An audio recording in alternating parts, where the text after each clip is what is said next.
Good afternoon, Wild Earth, and welcome to a extreme weather day down here in Betty's Bay.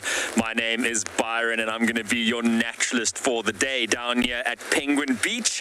I'm joined behind the lens by Flippy.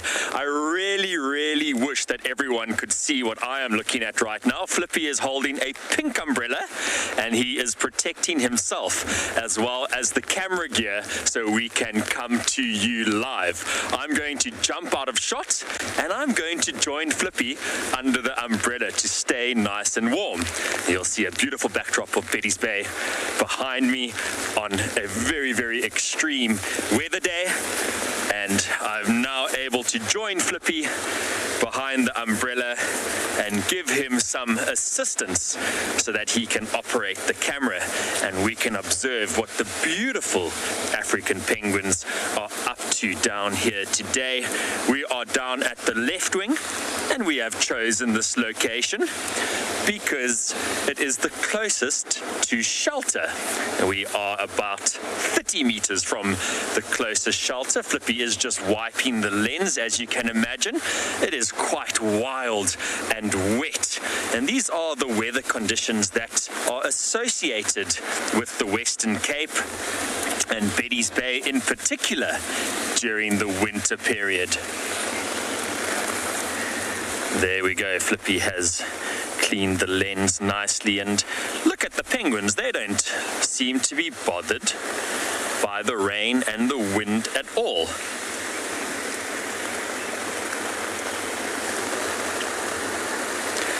We are coming to you live, of course, and we would love to hear from you. Please head over to Twitter and send your comments and questions by using the hashtag @WildEarth. And you can also head over to our website. You can register on our website and post your comments and questions under the live feeds. If you're under the age of 18, please send your questions to us by email. You can use kidsquestions at wildearth.tv. Despite the weather, there are a number of birds around. Let's have a look and see what the weather forecast shows. I'm hoping that there will be a break in rain and the sun will pop through the clouds, but it is looking rather dark. I think I'm being quite optimistic.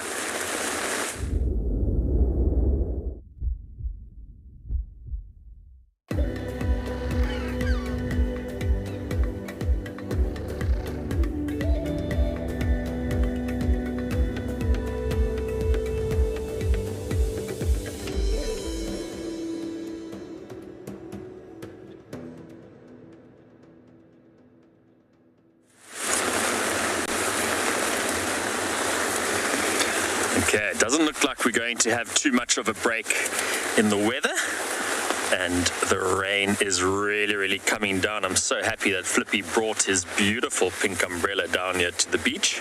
I wonder what the penguins think of us standing here observing them in the rain while everyone else is tucked away and on the edge coffee shop keeping nice and warm.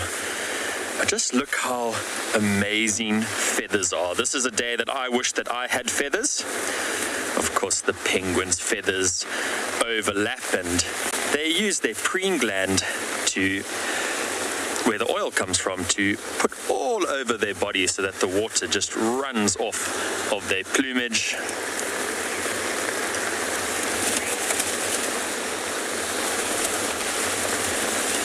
Hello, Nancy, and welcome to the show, and thank you so much. We are really committed to bringing you an awesome Penguin Beach show today, and we are going to stick out this weather so that we can see what the beautiful African penguins, as well as Mr. Yellow Socks, is up to. We do have our friend Mr. Yellow Socks, the little egret, moving around the intertidal zones. And this is a very good opportunity for this species of bird to hunt.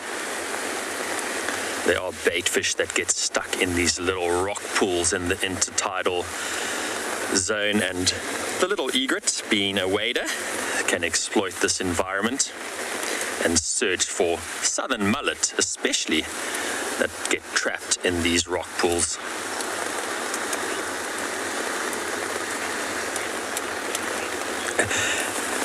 Hello, Dark Main lover. It is so fantastic to hear from you. I've really missed you and all the viewers. I haven't been to Penguin Beach for quite a while, and I was really looking forward to today, and I can't wait to observe some of these penguins swinging their hips and waddling, only like an African penguin can do.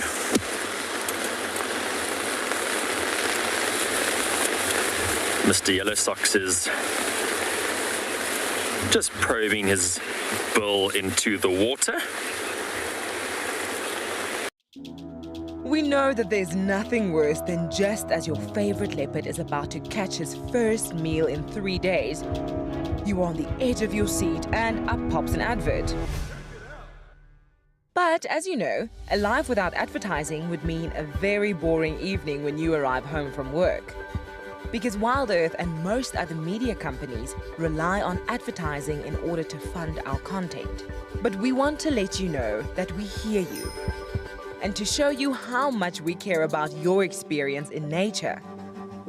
You can watch WildEarth without the ads.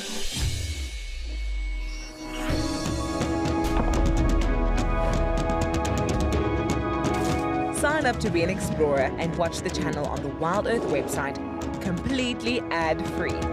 Head over to our Explorer page to find out more. WildEarth Explorers, it's in your nature.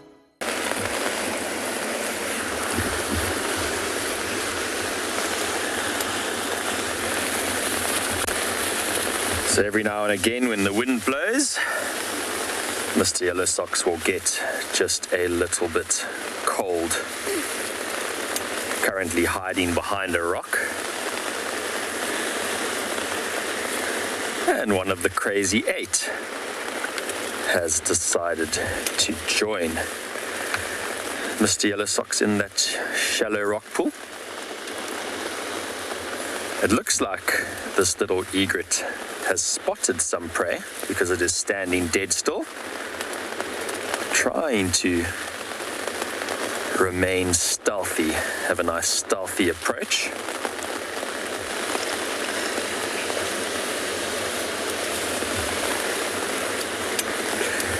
Hello, Hannah. Thank you so much for welcoming me back. It really is a pleasure to be back at Penguin Beach. I missed the penguins over the last week, but I really did have fun when I was at Juma, and also more recently hanging out with Lauren and Davy in the Eastern Cape. But I am super excited to be back home at Betty's Bay and have the penguins just a stone's throw away from me. What a pleasure it is to be back down here and to join all the viewers. I think that Mark and Cleopatra and the rest of the crazy 8 are disturbing Mr. Yellow Socks a little bit. Of course, the fish like to move around in that shallow area, and the movement from the Egyptian geese could actually spook some of the prey that Mr. Yellow Socks is after. You'll notice that the water clarity is not very good. It's actually quite stained, and that is a result of sediment runoff from the land into the water. There's a number of little streams that run directly from the Stony Point penguin colony down into the water. So very difficult for a species like a little egret to hunt under those circumstances.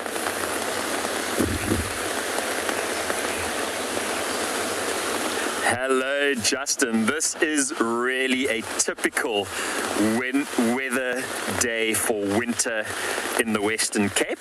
The Western Cape is actually different to the rest of South Africa.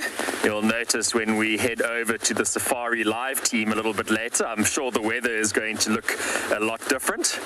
So it is quite dry during those times up in the low veld, but there's no wind and not a lot of rain. But the Western Cape is different and experiences its rainfall period between June and August. So we really are heading into the coldest, wettest time of the year down here in the Western Cape. And you can expect to see a number of these storms coming through in the near future. And they will be accompanied by large wave action as well. Betty's Bay is also sandwiched between the ocean and the mountain. And even during the summer period here in Betty's Bay with strong southeast winds, there will often be clouds and cloud mist accumulating on that mountain, which causes rain to fall. These storms that we are experiencing now come out of the southwest ocean and really hit the coastline hard during this time of year. You can actually see the rain drops falling on the ocean.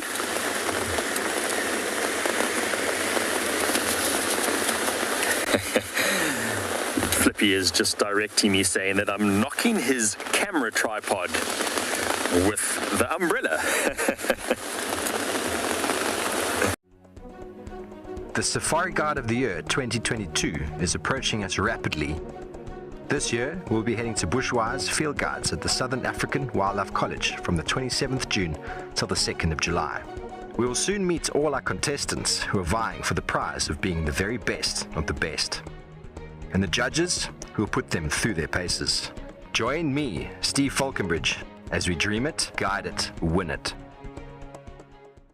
If you would like to be a part of the team that shares the wildebeest migration in Kenya live on WildEarth, then we have some great news for you.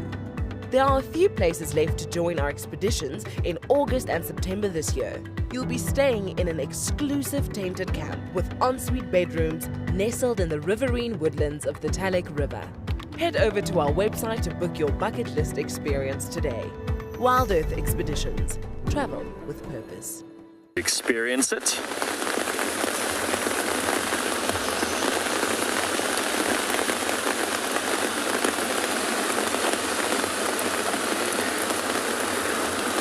This little egret is doing its best to stay still. You can see the advantage of having long legs. It's nearly submerged all the way up to its ankle. Kathy Leard is amazing, and I've spent such a long period of time away from Penguin Beach that these crazy 8 chicks nearly look like adults at this stage. They are so old. They don't have their adult plumage yet. They don't have a beautiful brown eye ring and the brown spot on the breast, but they have increased in size since I last saw them. It's so nice to see that they have all survived as well, which shows how important nature reserves and protected areas are for the survival of various species. And the youngsters are just dabbling around there, looking for a variety of algae that they can find amongst the rock pools there. It really is such a great place for a vegetarian, well, primarily a vegetarian. Egyptian geese will eat invertebrates as well. So they feed on the algae mainly, and then they'll also feed on a lot of the crustaceans.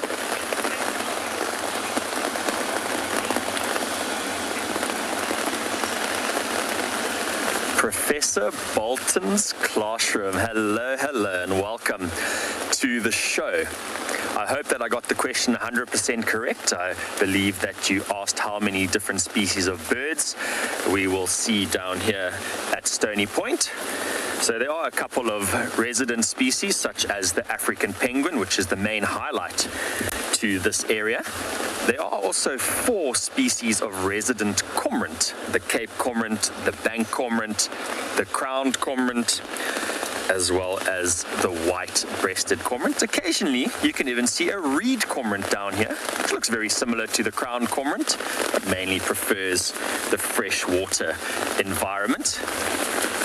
There are a number of gulls. We get 3 different species of gulls, and then waders as well, such as the little egret that we are observing, as well as the African black oyster catchers that we observe for a very long period over the show. Oliver and Olivia, there are actually African black oyster catchers around here at the moment. We just need to find them. But on an average day at Stony Point, you can expect to see about 20 species of bird. Birds do have wings, so they can fly, and we were pleasantly surprised the other day in Betty's Bay when an Abdom stork rocked up here, and a number of birders from Cape Town came to observe this rare vagrant to the area. So there are always surprises as well. I was quite lucky. That vagrant roosted about 200 meters from my house, and then actually flew down here towards Stony Point to forage with the African sacred ibis. This is one of the known birding locations in the Western Cape. And of course the special species is the African penguin.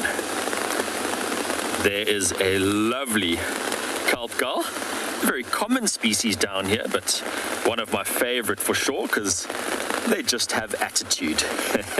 They really are on top of the food chain when we are speaking about birds in this region.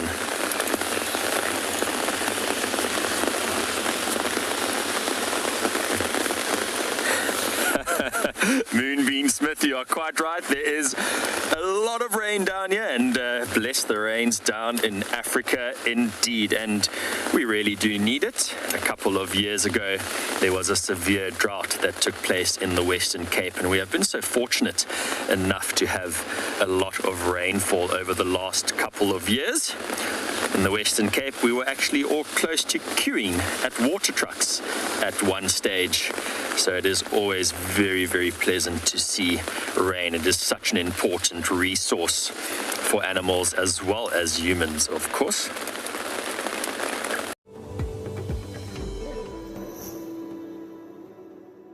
My name is Juan Pinto. I'm here for Safari Guide of the Year. I'm one of the judges. One of the categories in the competition is the walk, or the on-foot experience as you call it, and it's kind of the leveler. It's the experience that really, really is important for a guide to have, to be able to take people safely into the environment on a walk.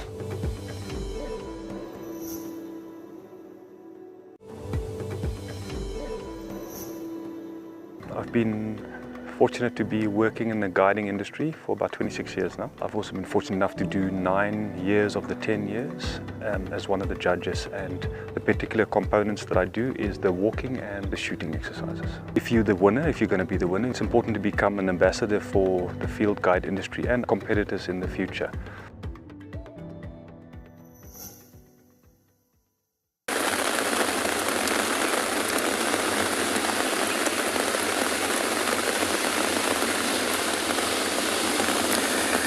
The Egyptian geese are such a boisterous species. That adult just chased the little egret out of the rock pool where it was foraging. Of course, the little egret is no threat to the juvenile Egyptian geese at this stage, but when they were very small chicks, shortly after they hatched, the little egret could be a potential threat. They are known to eat hatchlings. Mr. Yellow Socks has only moved a couple of meters away and seems to be quite comfortable, even close to the grumpy Egyptian goose family.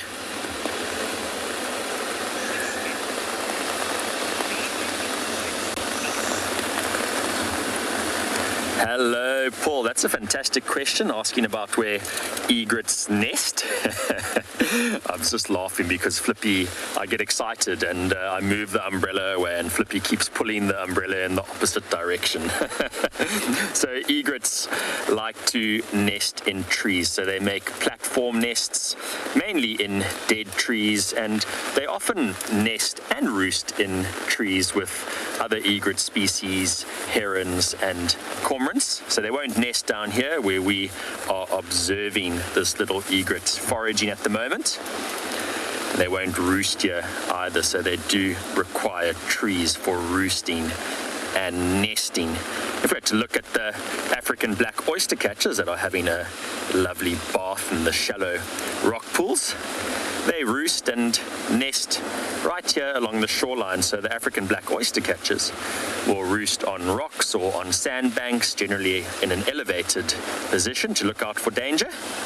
And they will make a simple little scrape in the substrate, or not even a scrape at all, and just lay their eggs directly onto the substrate. So very, very different nesting and roosting behaviors if you had to compare a number of the different species down here. Megan, you are making me laugh. And you remind me of my mother-in-law now. Whenever it's raining, she goes and stands by the window and looks outside to look at all the birds and all the other animals that are dripping with water and are just completely saturated. And I know she just wants to bring them inside. They do look rather grumpy at the moment and very saturated indeed, but they are busy preening and cleaning their feathers, so there are advantages. Of course, it's a nice way to keep the plumage clean, but it can also get quite cold if the feathers are completely saturated.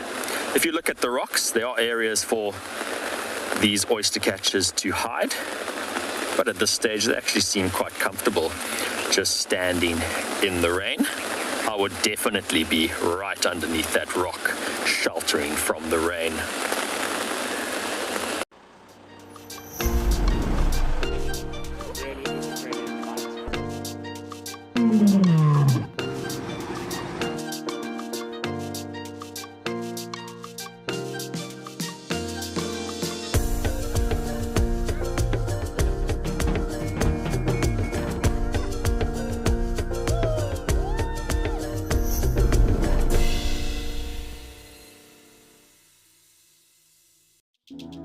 We know that there's nothing worse than just as your favorite leopard is about to catch his first meal in 3 days, you are on the edge of your seat and up pops an advert. But we want to let you know that we hear you. You can watch WildEarth without the ads. Sign up to be an explorer and watch the channel on the WildEarth website completely ad-free. Head over to our Explorer page to find out more.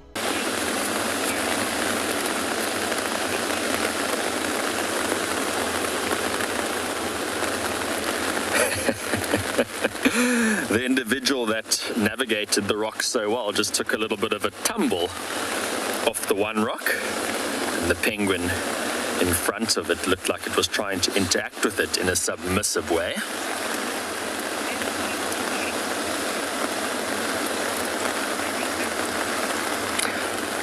Teresa, I didn't quite get your question. I'm going to ask Sammy if she can repeat it. There's a little bit of a delay, so Sammy will hear me in the next 13 seconds or so, and I'll just catch that question again. I know that it was about penguin chicks and molt. Let me just get the finer details.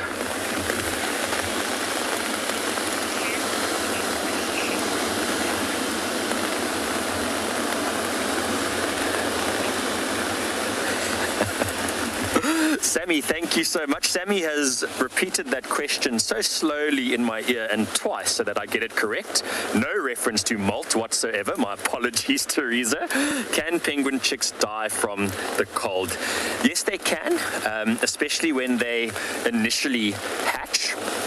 When they reach the age of about 30 days old, they are able to move around and also thermoregulate for themselves. So the cold can result in mortalities, as well as the heat. The heat can also result in mortalities, and that's why the adults will always be present with the chicks when they are younger than 30 days, or at least one of the adults will be present while the other is out hunting. And then once the chick has reached about 30 days of age, both adults can actually go out and hunt because they can thermoregulate for themselves and can move around and look for shelter from either the rain, the cold, as well as the heat. During this time of year, the main cause of mortality is actually the flooding of nests. WildEarth have really inspired me to return to South Africa after having followed so many beautiful characters. This Ticket to Dream has given me a great opportunity to meet the WildEarth team, which I thank. They're all amazing. I love all of the characters, but I do have a particular passion for leopards. It's a dream, and as I said before, I just keep on pinching myself. Am I really here?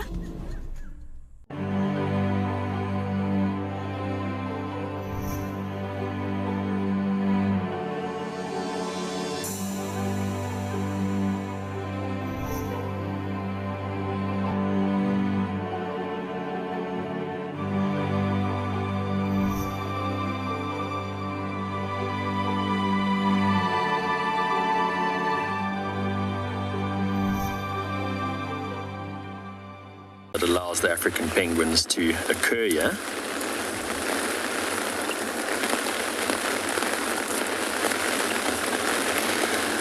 So there aren't sufficient guano deposits in this area, and that vegetation that we are looking at allows these penguins to occur here. You can see if you look where this individual is, it has burrowed under the vegetation in the sand, and it's actually quite a good area because it won't collapse because the vegetation is forming the roof, and it doesn't look like it will flood either. It looks like the water will run directly out of that burrow. So that is a really good burrow for an African penguin to have on the mainland. And it's looking quite relaxed in the rain. I don't think any of us would be standing in the rain like that. It is icy cold, but just look how content that penguin is. It just shows you what the capabilities of feathers are in terms of insulation. They really are the best insulatory structures. Definitely no heat stress at this time of year. I wonder if there are chicks in that deep dark burrow at the moment.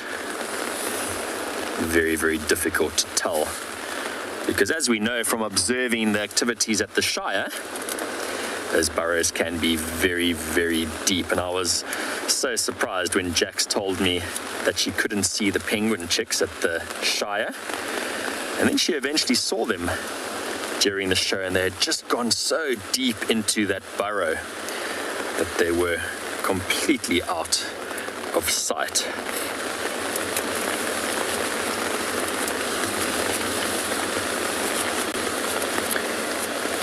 Just a little bit of shaking taking place there, just getting the water off the plumage.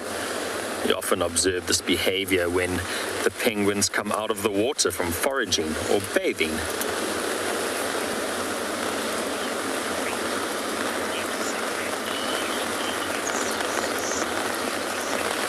Hello Arctic Circle, fantastic question. They always are from you, and you would like to know what penguin traits will help the African penguin, as it is an endangered species and will help them to survive. Well, I think adaptability is definitely one of those traits, and just what we were speaking about earlier about the nesting environment on the mainland that they have managed to exploit despite the lack of guano deposits.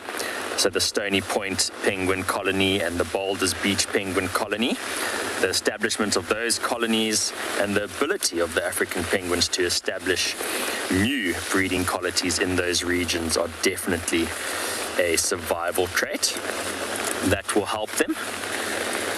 It's very difficult for the African penguins because they do not fly. They are often subjected to a lot of trouble when there is disturbance. For example, if there's an oil spill in the ocean, they simply cannot leave the water and fly to another area.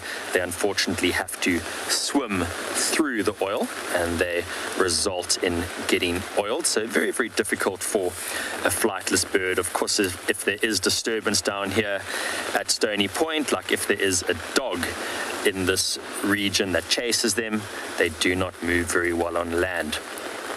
and they are not very agile and cannot escape. So they are at risk to a number of things, and their main trait, I would say, is adaptability. And that's why it's so important to conserve these species, so to have protected areas for the African penguins, and conservation managers actually help by installing nest boxes, by reducing disturbance, by implementing penguin protection fences, for example. Kind of rambled on a little bit there, Arctic Circle. I'll be more concise next time. We know that there's nothing worse than just as your favorite leopard is about to catch his first meal in 3 days, you are on the edge of your seat and up pops an advert. But as you know, a life without advertising would mean a very boring evening when you arrive home from work. Because WildEarth and most other media companies rely on advertising in order to fund our content. But we want to let you know that we hear you. And to show you how much we care about your experience in nature, you can watch WildEarth without the ads.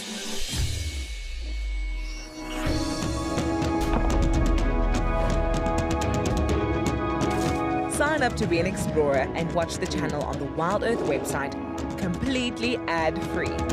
Head over to our Explorer page to find out more. WildEarth Explorers, it's in your nature.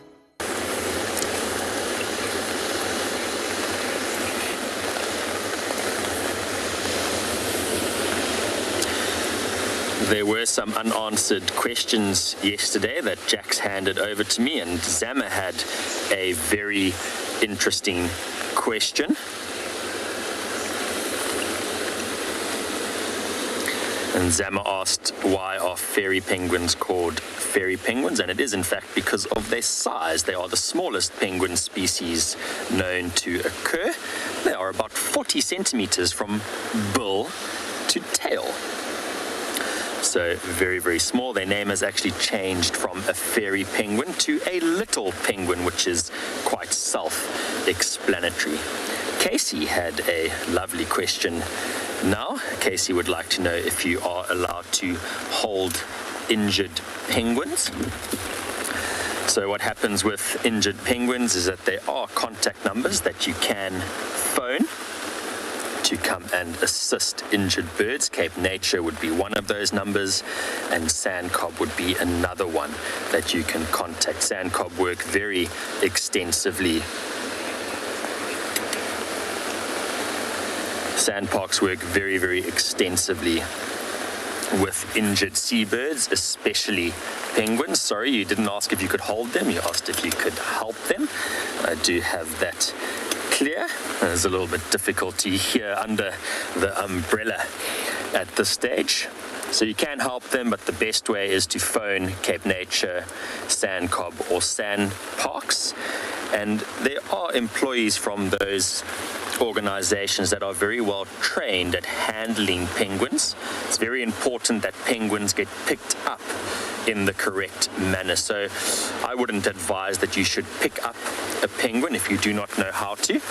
The best way to pick up a penguin is to approach it and put your one hand behind its neck, but then support the rest of its body with your other hand by holding it under its belly.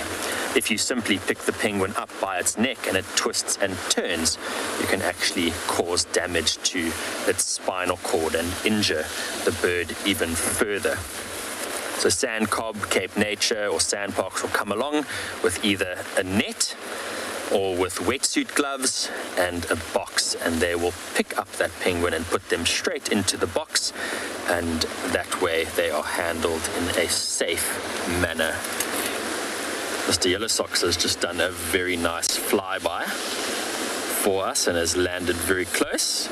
Must be sick of all the activity from Mark Cleopatra and the Crazy Eight, and has decided to move its foraging activities closer to the slipway and the hideaway. I have seen the little egret picking up some invertebrate prey. It is very difficult hunting conditions for this species. when the water is so murky, they really do rely on sight to hunt their prey. That bill is so long, it extends so far ahead of the eyes and the forehead, which gives it extra length to catch its prey when it extends its neck into the water. We have seen this little egret be really successful, but today is doing a lot of walking around and really searching hard to find prey.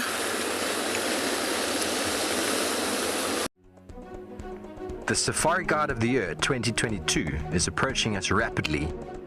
This year, we'll be heading to bushwise field guides at the Southern African Wildlife College from the 27th June till the 2nd of July.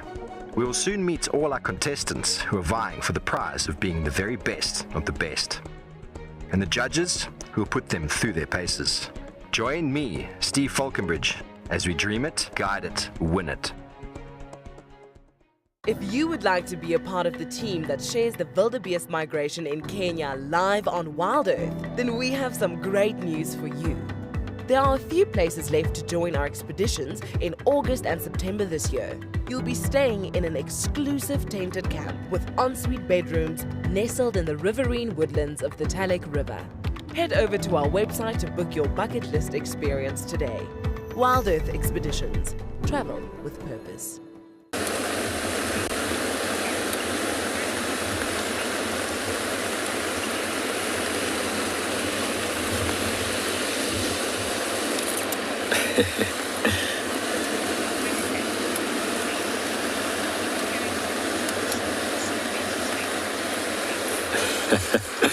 Dark man lover, I think if I don't see my wife and daughter, that might be a problem. But penguin-wise, it was definitely Stanley. Stanley is, I know we shouldn't have favorites, but Stanley is my favorite African penguin, and I really missed Stanley a lot. Pepper is always a treat to see as well. Pepper is just such a unique looking individual, but I would have to go with Stanley. I must say that the species that I missed the most was probably the African black oyster catcher. They are very dear to my heart and have been one of my favorite birds throughout the duration of my life. So I really missed seeing them while I was up in the Lowveld. Do you mind if we walk by?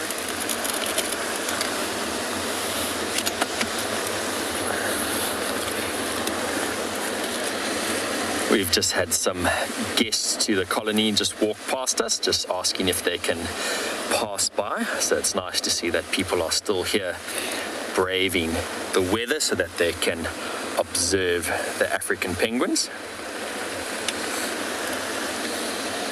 Of course, our umbrella doesn't make it very easy for people to move past us.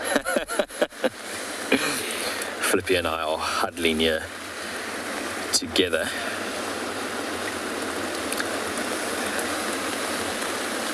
You can see the slight difference between the length of those two oyster catchers' bills, as the one on the right-hand side just opened its bill nice and wide.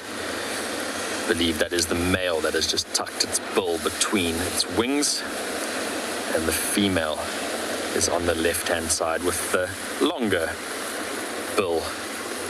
And that's very important because it helps them to exploit different food sources and reduces competition between the sexes, which in turn will have an advantage for their survival rates. The female is very good at opening black mussels, whereas the male focuses more on periwinkles, or top shells as they are known. You can see quite nicely now that they have come together that the female's bill is just a little bit larger. I would tentatively say that this is Oliver and Olivia. They have been hanging out in this area with the chicks, as well as after their chicks fledged. And the one individual Oliver. Looks like it still has a sore leg, but it is very positive to see that Oliver is moving around and foraging. So that is very, very important.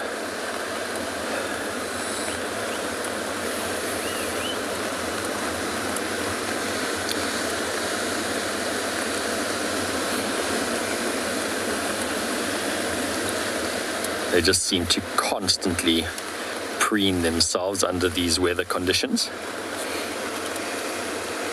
Cleaning the feathers, getting rid of any excess water. We did see the penguins earlier just shaking around quite a lot, trying to get rid of the constant water that is on their plumage.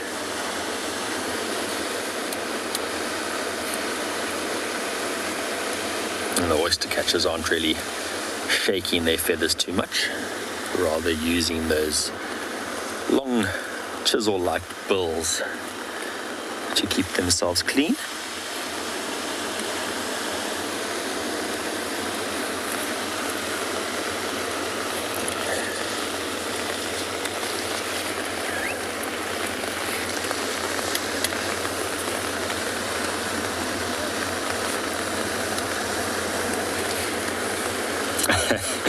We just saw a feather get dislodged from the individual on the right.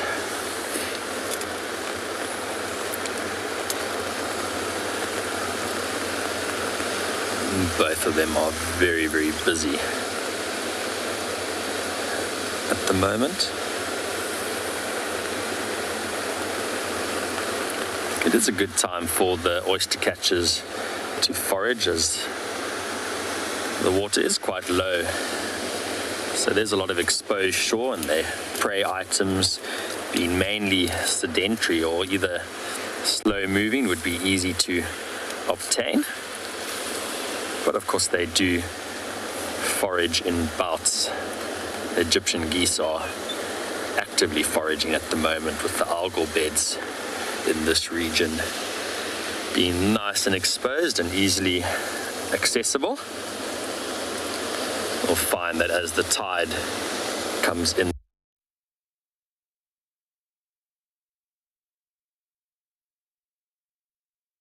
the Egyptian geese will start to reduce their activity and relax just a little bit on the higher shore. Here at WildEarth, we promised great monthly prizes for our explorers, and this month is no exception. If you join our club before the 10th of July, then you stand a chance to win a fabulous Safari Guide online course brought to you by Bushwise Field Guides. They specialize in accredited safari guide training with courses tailored for the African safari lodge industry. Sign up to be a WildEarth explorer today and don't miss out on this life-changing opportunity.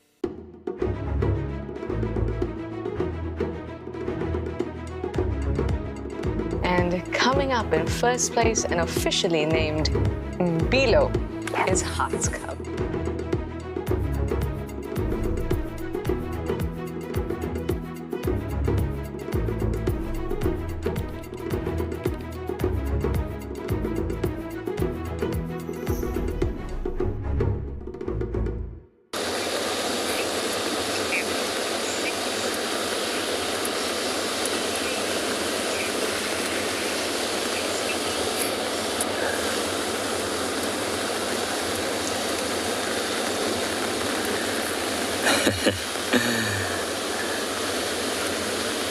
So that little egret turned very quickly. It looked like it had seen something moving in the water. You could just see as it turned, its wings flailed all over the place. And it was trying to keep its balance while moving so quickly to locate that prey. But again, unsuccessful. I saw as the water washed up towards the shore now, it also had to dodge some of the seaweed that has been dislodged because of the wave action and the wind.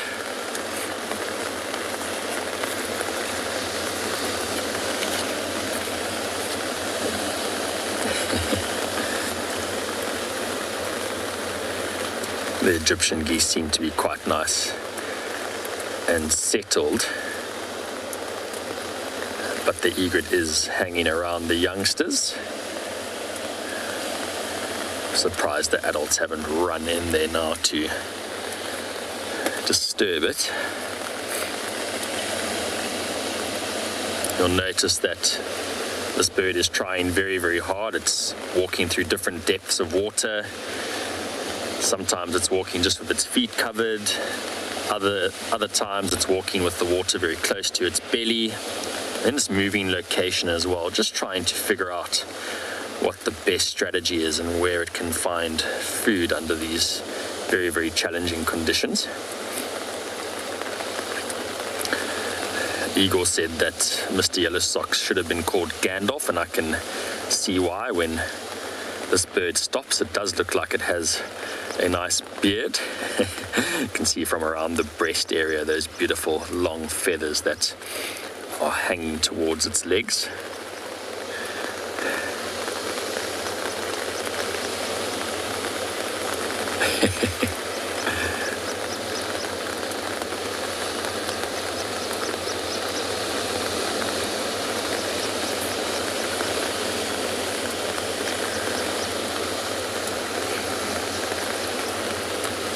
Flippy's just going to wipe the lens.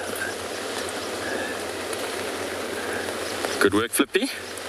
Keeping the view nice and clear for everyone that is joining us down here on the beach there. Look at that Gandalf beard from this angle.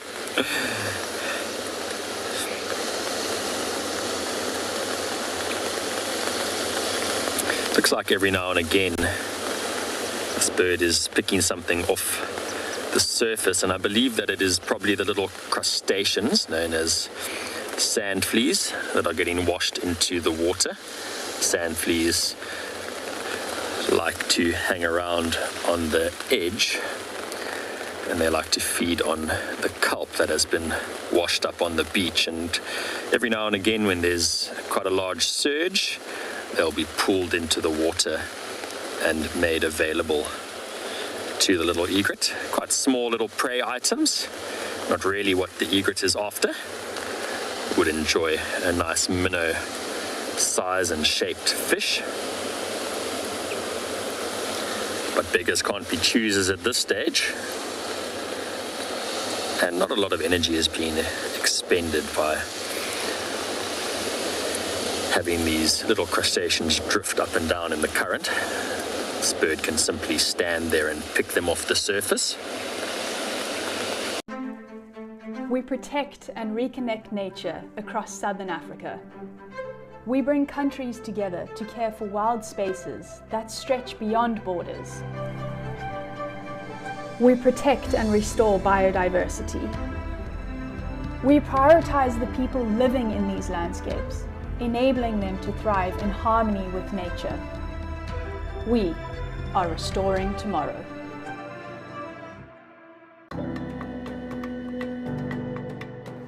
Well, my name is Mark Carantonis, and I'm the co-owner of a travel company called Africa Direct, and I'm from White River in Mpumalanga, and I'm the founder of Safari Guide of the Year. It takes a lot of courage, you know, to put your hand up and say I'm in. To put yourself forward and say, I'm here to learn, it's not possible without them. And runs after them in shallow water, so it's very cool to observe all these different techniques.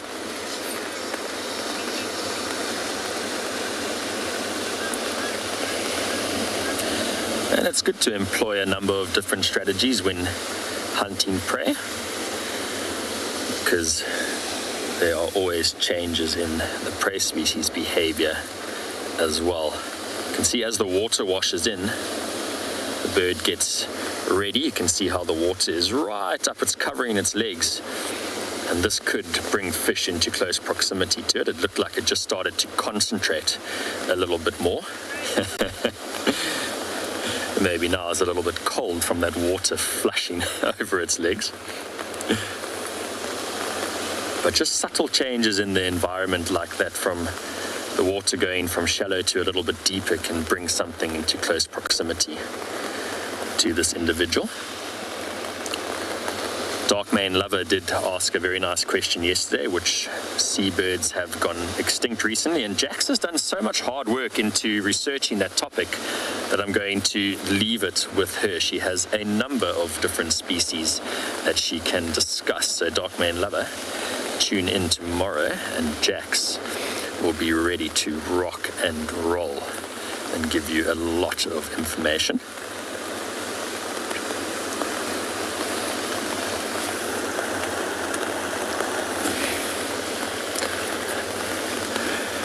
I thought Flippy was trying to communicate to me in sign language here, but he was simply just getting his hand a little bit mobile because it is clutching the tripod at the moment.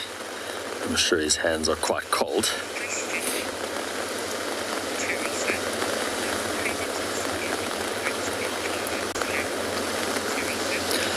Hello, Teresa. And Teresa would like to know what predators the egrets and the penguins have. So penguins actually have quite a large variety of predators.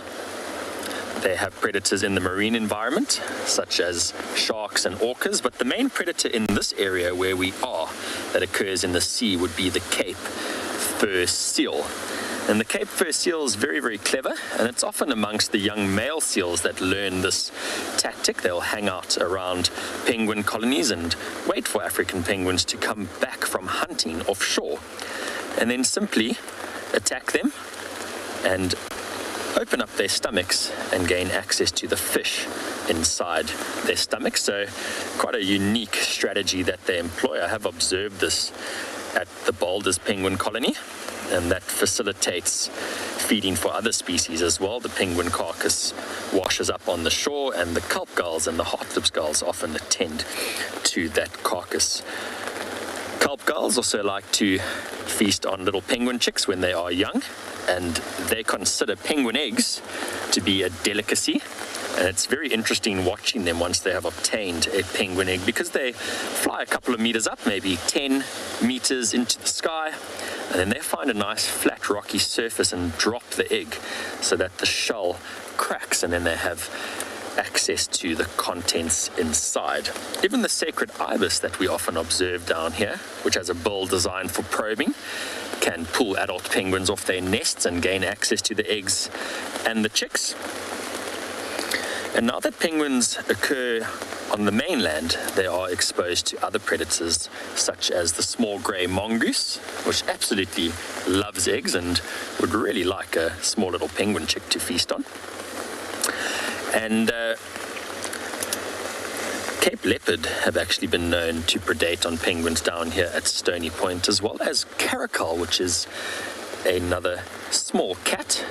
And the caracal has been known to feed on penguins at the Boulders Beach penguin colony. So penguins do have a wide variety of predators. Some have always been predators, but there are some new predators because they have colonized areas like Betty's Bay and Boulders Beach. The little egrets, especially when they are young, I'm sure will be more susceptible to various mammals that will prey on them, but I'm sure that various birds of prey, potentially marsh harriers, would likely predate on little egrets because they occur in that environment. We know that there's nothing worse than just as your favorite leopard is about to catch his first meal in 3 days, you are on the edge of your seat and up pops an advert. But as you know, a life without advertising would mean a very boring evening when you arrive home from work. Because WildEarth and most other media companies rely on advertising in order to fund our content. But we want to let you know that we hear you. And to show you how much we care about your experience in nature, you can watch WildEarth without the ads.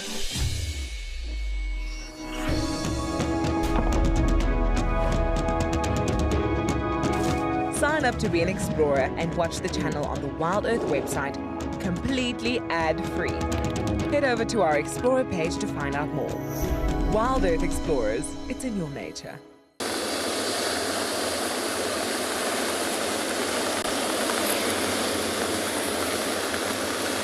see how pale that bare patch of skin above this individual's eye is, which indicates that it is not suffering from any heat stress at all on this very, very chilly day.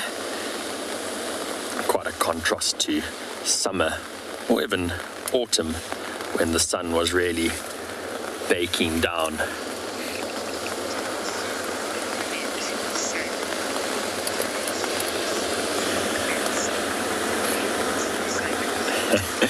Simon, I tell you what, those rocks are very, very slippery. I bodyboard quite a lot in the area, and all the algae that's on the rocks makes it quite difficult to navigate, and I've often found myself falling, and we have observed the penguins often slipping and sliding around the rocks as well. You'll notice that the rocks aren't very smooth, they're quite jagged. So they are difficult to navigate already, and as soon as you take one awkward step or step off in the wrong direction, you will find yourself sliding along the algae there.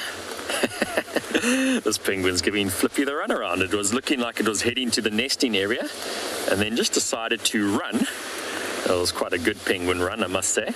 They lose their waddle when they run. They don't swing their hips as much. Running very, very quickly, taking short little steps to get down to the water in quite a hurry. There was nothing in front of it that was disturbing it at all. All I can see are vast amounts of kelp that have stranded on the beach, so I'm not sure what spurred that on. Maybe it just really, really wants to have a swim. As I say that, it gets out of the water and stands on the rocks. Can't quite make its mind up. Got quite a cool spot pattern actually. If you look on the right hand side of its body, it's got a spot on its breast, a spot on its belly, and a spot on the top of its right leg, all in a row.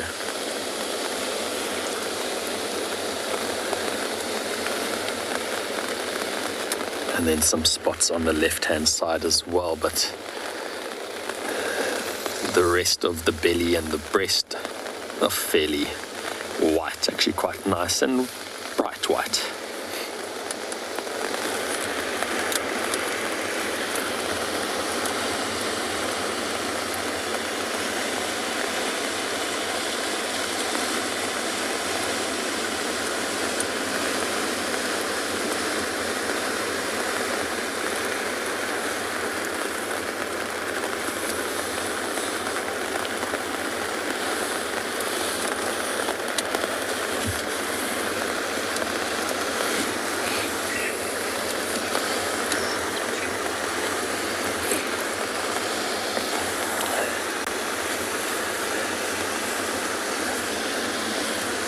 Looks like this individual is really sizing up its options and starting to hop back down there to the water.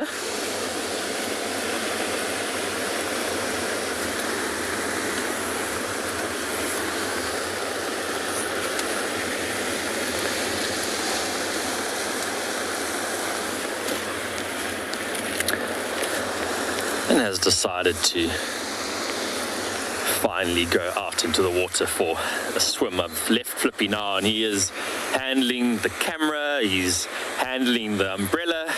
I must say, Flippy, you have amazing multitasking skills that you have put into action today. The rain has actually just started to subside a little bit right at the end of the show. And the wind has completely died down again. Wow, what a fantastic Penguin Beach show it has been, even in this very extreme weather. We're so happy that we could make it work. Flippy, thank you so much for bringing your beautiful pink umbrella down to the beach today so that we could share all the action down here with all the viewers. Stay tuned because it is safari time. And James, what a pleasure it has been to have James back and conducting safari experiences for us. He's going to head down and see what the hyenas are up to. Liam is going to go check on Chitwa and Simbambile to see if he can track down the lions. And of course, Chris and Paul are going to be walking around the bush. So stay tuned. We're in for an action-packed afternoon. Cheers, everyone.